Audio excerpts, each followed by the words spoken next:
મિત્રો, ગ્રહોની માયામાં મારા દરેક વાલા જાતકોનું સ્વાગત. આપ અમને નિહાળી રહ્યા છો ગ્રહોની માયામાં. મિત્રો, આજે આપણે વાત કરીશું દૈનિક રાશિ ભવિષ્યની. તો દૈનિક રાશિ ભવિષ્યની વાત કરતા પહેલા આજની એક પંચાંગ ઉપર નજર નાખીએ. મિત્રો, આજનું પંચાંગ 20/10/2025 સોમવારનો દિવસ. મિત્રો, શિવજીની આરાધના ઉપાસના કરી અને દિવસની શરૂઆત કરીએ. મિત્રો, વિક્રમ સંવત 2081 ઈસવીસન 2025 આશ્વિન માસ કૃષ્ણ પક્ષ નરક ચતુર્દશી જે 3:46 પૂર્ણ થશે અને અમાવસ્યાનો પ્રારંભ થશે. મિત્રો, અમાવસ્યા એટલે દિવાળી. સૂર્યનો ઉદય 6:24 અને સૂર્યનો અસ્ત 5:46. વૈદ્યુતિ યોગ, હસ્ત નક્ષત્ર, શકોની કરણ અને આજના ચંદ્રમાં કન્યા રાશિમાં પરિભ્રમણ કરશે. મિત્રો, આજનું અભિજીત મુહૂર્ત 11:43 થી 12:28 સુધી અને આજના રાહુકાળ 7:49 થી 9:15 સુધી રાહુકાળ રહેશે. તો મિત્રો, આ હતું આજનું પંચાંગ અને હવે આપણે વાત કરીશું આજનું ગ્રહ ગોચરની અંદર. તો મિત્રો, ગુરુ મહારાજ ઉચ્ચ રાશિમાં બિરાજમાન થઈ ગયા છે, કર્ક રાશિમાં, જે અત્યાર સુધી મિથુન રાશિમાં પરિભ્રમણ કરતા હતા. મિત્રો, આ 48 દિવસનો સમયગાળો શરૂઆત થઈ ગઈ. ચંદ્ર અને કેતુનો ગ્રહણ દોષ સિંહ રાશિમાં, મંગળ, બુધ અને સૂર્ય તુલા રાશિમાં, રાહુ મહારાજ કુંભ રાશિમાં, શનિ મહારાજની યથાવત પરિભ્રમણ મીન રાશિમાં. મિત્રો, આ હતું આજનું ગ્રહ ગોચર અને હવે આપણે વાત કરીશું આજનું દૈનિક રાશિ ભવિષ્ય. મિત્રો, દિવાળી અને અમાવસ્યા, શનિ અને રાહુની યુતિ એક નાનકડી ટિપ્સ મિત્રો આપના જીવનમાં કારગર ઇલાજ કરશે. જેની પણ કુંડલીમાં શનિ રાહુનો શ્રાપિત દોષ હોય તેવા જાતકોએ આજે અમાવસ્યાના દિવસે અને તેમાં પણ દેવ દિવાળી જેવું પાવન પર્વ હોય ત્યારે તમારે શું કરવું? તો મિત્રો, જેની પણ જન્મ કુંડલીમાં શનિ રાહુનો શ્રાપિત દોષ જે ભાવમાં થતો હોય તો દરેક જાતકોએ આજની આ અમાવસ્યાના દિવસે મિત્રો સોમવતી અમાસ સંધ્યા ટાઈમે શિવજીના મંદિરે જવું, સરસવના તેલનો દીવો પ્રગટાવવો, દૂધ, પાણી અને કાળા તલથી અભિષેક કરી અને મહામૃત્યુંજયના મંત્ર બોલવા. મિત્રો, આ મહામૃત્યુંજયના મંત્ર 11 કે 21 પૂર્ણ થયા પછી શનિદેવના મંત્ર બોલવા અને પોતાના ઘરે પરત આવવું. મિત્રો, આ વિધિ વિધાન કરો અને તમારા જીવનમાં સુખ શાંતિની સમૃદ્ધિ કરો. જેની પણ કુંડલીમાં શનિ રાહુનો શ્રાપિત દોષ હોય તેવા જાતકોએ આજના દિવસમાં આવા કાર્યો કરી અને સફળતા પ્રાપ્ત કરે. મિત્રો, હવે આપણે વાત કરીશું આજનું દૈનિક રાશિ ભવિષ્યમાં. પ્રથમ રાશિ કન્યા રાશિ, પ્રથમ રાશિ મેષ રાશિ.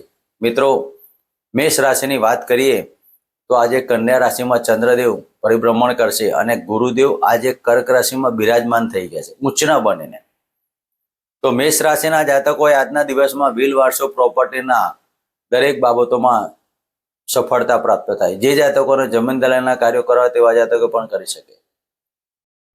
ઘણા સમયથી તમે મેડિકલ પ્રશ્નોમાં જૂझતા હોય અને મરણ તુલ્ય ફટકા સુધી આવી ગયા હોય તો આજે હવે તમે બહાર નીકળવાનો સમય પણ પસાર થઈ જશે.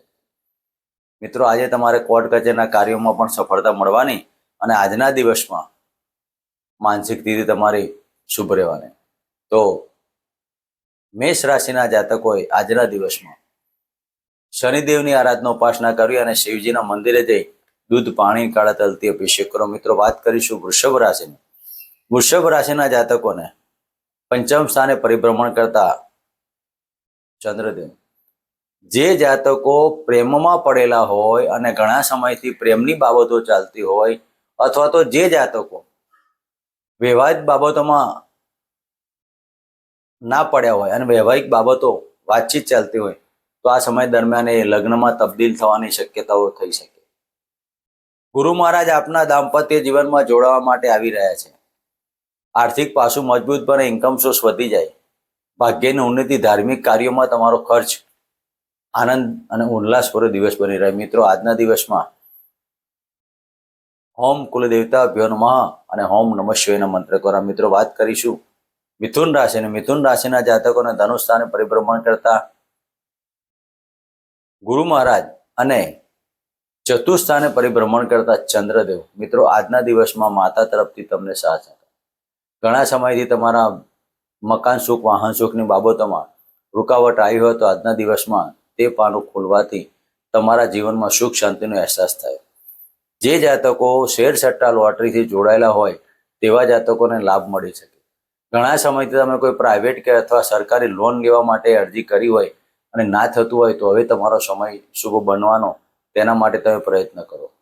મિત્રો આ સમય દરમિયાન તમારા કુટુંબની અંદર કોઈક વ્યક્તિનું આગમન થાય, નવો વધારો થાય, નવા બાળકનો જન્મ થાય કે કોઈનું દાંપત્ય જીવન થાય તેવી ઘટના પણ બનવાનો સમય ખરો. તો આ સમય દરમિયાન તમે તમારા ગુરુદેવની આરાધના ઉપાસના કરો. ઓમ બૃહસ્પતિ નમઃ ના મંત્ર કરો અને ગાયને ઘાસચારો લીલો ખવડાવો. મિત્રો વાત કરીશું કર્ક રાશિની. કર્ક રાશિના જાતકોને ત્રીજા સ્થાને પરિભ્રમણ કરતા ચંદ્રદેવ મિત્રો તમારામાં કોન્ફિડન્સ આવશે પણ તમારામાં ગુરુતા ગ્રંથિ પણ આવવાની. વગર વિચારે કોઈ પણ ડોક્યુમેન્ટમાં સાઇન નહીં કરવી. જમીન દલાલના જે જાતકો કાર્યો કરતા હોય તેવા જાતકોએ 100% તમારા જમીનને લગતા કાગળિયા જો વિચારીને કાર્યો કરવા જાવ સારું ને ફસાઈ ના જવાય. પણ આજનો દિવસ તમારો પ્રવાસ પર્યટનમાં સુખ શાંતિની સમૃદ્ધિવાળો બની રહે. આજે આકસ્મિક ધનલાભ પણ બનવાનો, આવકની વૃદ્ધિ થાય. આજે તમારા પતિ પત્ની સાથેનો પ્રેમની બાબતોમાં સુમેળભર્યું વાતાવરણ બની રહે તેના માટે આજના દિવસમાં ઓમ નમઃ શિવાયના મંત્ર કરી અને આજના દિવસમાં સૂર્યદેવને પાણીનો ધર્વ આપો. મિત્રો વાત કરીશું સિંહ રાશિની. સિંહ રાશિના જાતકોને ધનુષ સ્થાને પરિભ્રમણ કરતા ચંદ્રદેવ મિત્રો શુભ સમય આવક કરતા જાવક બનવાની, પણ આવક થશે તો જાવક થશે. માટે આજનો દિવસ તમારો સફળ થવાનો. આકસ્મિક ધનલાભની બાબતો બનવાની. વાણીમાં સંયમ રાખજો, ઉગ્રતા છોડજો, જિદ્દી વલણ છોડવું. આજના દિવસમાં તમે કોઈની સાથે પ્રેમ પ્રકરણમાં પડવું હોય તો પણ પડી શકાય અને ઘણા સમયથી તમારો પ્રેમ ચાલતો હોય તો તેમાં એક નાનકડું ફૂલ ખીલી જાય તેવું વાતાવરણ બને. તો આજના દિવસમાં તમારે ઓમ ગમ ગણપતિ નમઃ અને ઓમ નમઃ શિવાયના મંત્ર કરો. મિત્રો વાત કરીશું કન્યા રાશિની. કન્યા રાશિના જાતકોને લગ્નમાંથી પરિભ્રમણ કરતા ચંદ્રદેવ મિત્રો આજના દિવસમાં આપનો દિવસ સુંદરતા ભર્યો પસાર થવાનો. પતિ પત્ની વચ્ચે સુમેળભર્યું વાતાવરણ બને. પાર્ટનરશિપના ધંધામાં સફળતા મળે. ઘણા સમયથી તમારા ધંધામાં વિલંબિત બાબતો હોય તો આ સમયગાળામાં શુભતા પ્રાપ્ત થાય. આજના દિવસમાં સુખડનું અત્તર તમારા શરીર પર લગાવીને દિવસની શરૂઆત કરો. મિત્રો વાત કરીશું તુલા રાશિ. તુલા રાશિના જાતકોને 12મા સ્થાને પરિભ્રમણ કરતા ચંદ્રદેવ મિત્રો આજના દિવસમાં આકસ્મિક ધનલાભ રહેવાનો. મોસાળ તરફથી કંઈક સારા સમાચાર મળવાનો. નોકરીમાં ઉન્નતિ, માનસિક ટેન્શનો અથવા તો થકાનના કારણે દિવસ થોડોક નરમ પડે. એકંદરે દિવસ શુભ રહેવાનો. વ્યર્થ ભ્રમણ ના થાય તેના માટે ઓમ શમ શનિચરાય નમઃ અને ઓમ નમઃ શિવાયના મંત્ર કરો. મિત્રો વાત કરીશું વૃશ્ચિક રાશિની. વૃશ્ચિક રાશિના જાતકોને લાભસ્થાને પરિભ્રમણ કરતા ચંદ્રદેવ મિત્રો આજના દિવસમાં લાભની બાબતો ઠગારી ના નીવડે તેની કાળજી લેવાની. કોઈ પણ નાણાકીય વ્યવહારો કરતા પહેલા આજે સાવચેતી લેવાની. એકંદરે તમારી ભાગ્યની ઉન્નતિ થાય, નાના પ્રવાસો થાય. આજના દિવસમાં પ્રેમમાં સફળતા મળવાના યોગ પણ બની શકે છે. શેર સટ્ટા લોટરીમાં લાભ થાય. તો આજના દિવસમાં દરેક કાર્યો કરવા માટે ઓમ ગમ ગણપતિ નમઃ અને ઓમ નમઃ શિવાયના મંત્ર કરી કાળા કૂતરાના દૂધને રોટલી અર્પણ કરી. મિત્રો વાત કરીશું ધનુ રાશિની. ધન રાશિના જાતકોને 10મ સ્થાને પરિભ્રમણ કરતા ચંદ્રદેવ મિત્રો આજના દિવસમાં આનંદ અને ઉત્સાહ, ખાવા પીવાની કાળજી લેવાની. એકંદરે આજનો દિવસ શુભતા ભારો પ્રાપ્ત થાય. માતા પિતાની ચિંતામાં તમારો દિવસ વ્યર્થ થશે. ખોટી ચિંતાઓ અને ખોટા વાદ વિવાદમાં ન પડવું. આજના દિવસમાં દરેક કાર્યો સફળતાવાળા બનાવવા માટે ઓમ બૃહસ્પતિ નમઃના મંત્ર કરો. મિત્રો વાત કરીશું મકર રાશિની. મકર રાશિના જાતકોને ભાગ્યસ્થાને પરિભ્રમણ કરતા ચંદ્રદેવ મિત્રો આજના દિવસમાં ધાર્મિક કાર્યો થવાના અને દરેક કાર્યમાં સફળતા પ્રાપ્ત કરવા માટે આજના દિવસમાં ઓમ શમ શનિચરાયના મંત્ર કરો. મિત્રો વાત કરીશું કુંભ રાશિની. કુંભ રાશિના જાતકોને 8મ સ્થાને પરિભ્રમણ કરતા ચંદ્રદેવ મિત્રો આજે કુંભ રાશિના જાતકોએ માનસિક ટેન્શનો અને વાદ વિવાદમાં ન પડવા. આજે શરીરમાં થોડીક થકાન જેવી બાબતો બને માટે શનિદેવના મંત્ર કરો. મિત્રો વાત કરીશું મીન રાશિની. મીન રાશિના જાતકોને સપ્તમ સ્થાને પરિભ્રમણ કરતા ચંદ્ર મિત્રો આજે તમારા શરીરમાં પેટના લગતા દુખાવા થાય તેના કારણે માનસિક સ્થિતિ ખોરવાય તો આજે તમારા પતિ પત્ની વચ્ચે વાદ વિવાદ ન થાય તેની કાળજી લેવી મિત્રો. આ હતું આજનું દૈનિક રાશિ. ફરી મળીશું આજે જય માતા.